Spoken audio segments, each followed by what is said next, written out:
שלום עלינו ועל כל ישראל ויאמרו אמן. עושה שלום במואב, הוא יעשה שלום עלינו ועל כל ישראל ויאמרו אמן. יעשה שלום, יעשה שלום, שלום עלינו ועל כל ישראל. Let me tell you, this rendition of Oseh Shalom here on the Alex Garrett Podcast Network brings me back. And great job by Becca Lynn Goldfarb on TikTok, Becca Goldfarb, because this rendition brought me back to a time when we were getting ready for bar mitzvah season. My mom and my stepdad Vic had just gotten married, and I was about to be bar mitzvahed by the one and only Rabbi Gelberman. And this attack on Israel has brought me back to that moment and wondering, what would Rabbi Gelberman say? And for those who are a new seminary graduate listening to this, those who have friends and family from our synagogue that listen to this podcast, maybe hearing Rabbi Gelberman's words will soothe you, will put you at ease. And it's such a horrible moment in time, not only for Israel, not only for the Israeli people, not only for the innocent Palestinian people that have been suffering through this, but for us as well who are panicking in America.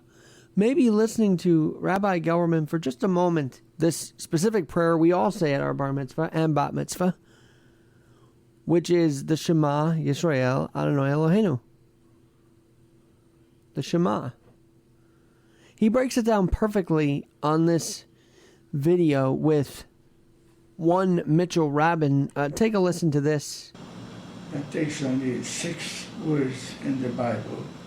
The Shema Yisrael. You're probably familiar with it. You went to Hebrew school. No, I did not. But you know the Shema Yisrael. I've heard it many times. Heard about it. It's a part of every prayer, and it's even used now in churches. Really? And the 6 words are Shema Yisrael, listen, O Israel, Adonai Eloheinu, the Lord our God, Adonai Echad, the Lord is one. That there is only one God.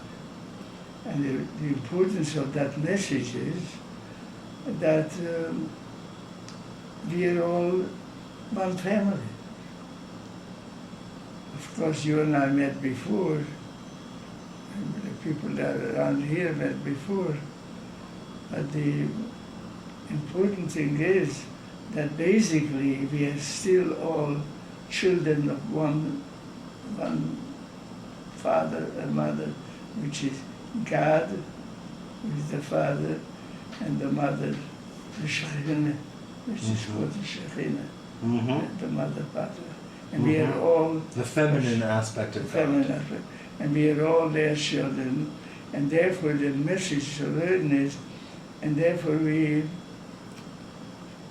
should realize that we are one family. Yes, exactly. This was him in 1995. That's right, 1995, at the Vedanta Society of Northern California. And I feel like this is a lot of wisdom from our rabbi. Just take a listen to Rabbi Joseph Gelberman on what God would want us to do in this time. Where is God? Where was God when the Holocaust happened?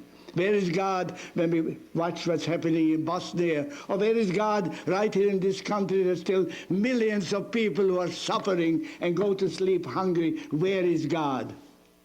You know what God would answer? Where are you? Where are you? I'm counting on you. You are my hands. You are my feet. You are my mind. You are my soul here on earth. Where are you? And you know where we are? We are, as CBS News said tonight, Americans divided on what happened in Israel. There is a division even on questioning the horrific attacks on Israel. That's where we are. And it's sickening to me that there's a division about what the right thing to do is, which is to support Israel in this moment.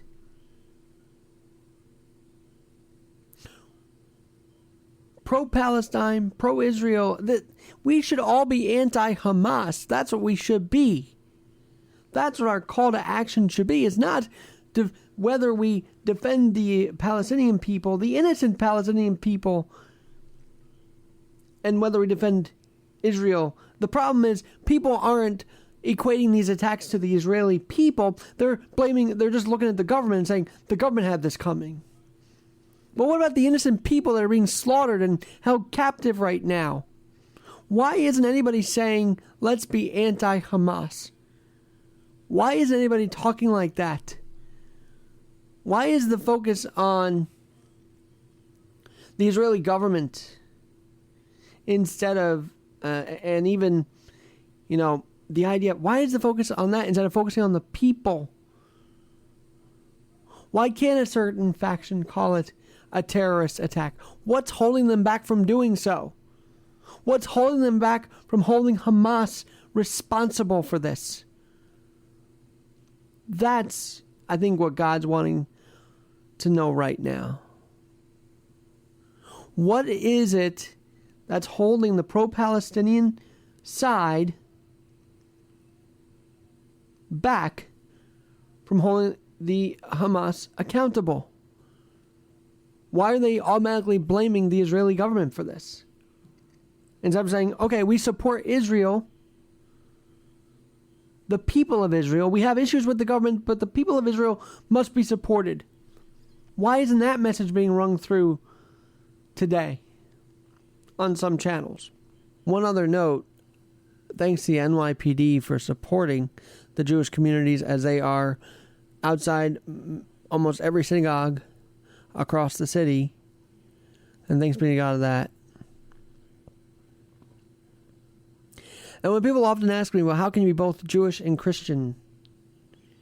My answer is Jesus was Jewish. And I believe he did great works on this earth. Now, here's the other thing.